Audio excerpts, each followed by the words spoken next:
بسم اللہ الرحمن الرحیم۔ صلو علی الحبیب صلی اللہ علیہ وسلم۔ السلام علیکم۔ آپ صلی اللہ علیہ وآلہ وسلم نے فرمایا، ماہ رمضان میں اللہ تعالیٰ نے میری امت پر 5 انعام عطا فرمائے۔ پہلا انعام، روزہ دار کے منہ کی بو مشک اور عنبر سے زیادہ قیمتی ہوتی ہے۔ دوسرا انعام جو اللہ تعالیٰ نے میری امت کو عطا فرمایا، آپ صلی اللہ علیہ وآلہ وسلم نے فرمایا، سمندر کی مچھلیاں روزہ دار کے لیے دعا کرتی ہیں۔ تیسرا انعام جو اللہ تعالیٰ نے میری امت کو عطا فرمایا، آپ صلی اللہ علیہ وآلہ وسلم نے فرمایا کہ روزہ دار کے لیے روزانہ جنت کو سجایا جاتا ہے۔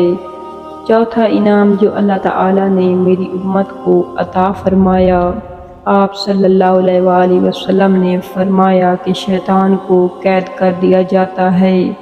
شیطان کو اس لیے قید کیا جاتا ہے تاکہ مسلمان عام گناہوں سے پرہیز کریں۔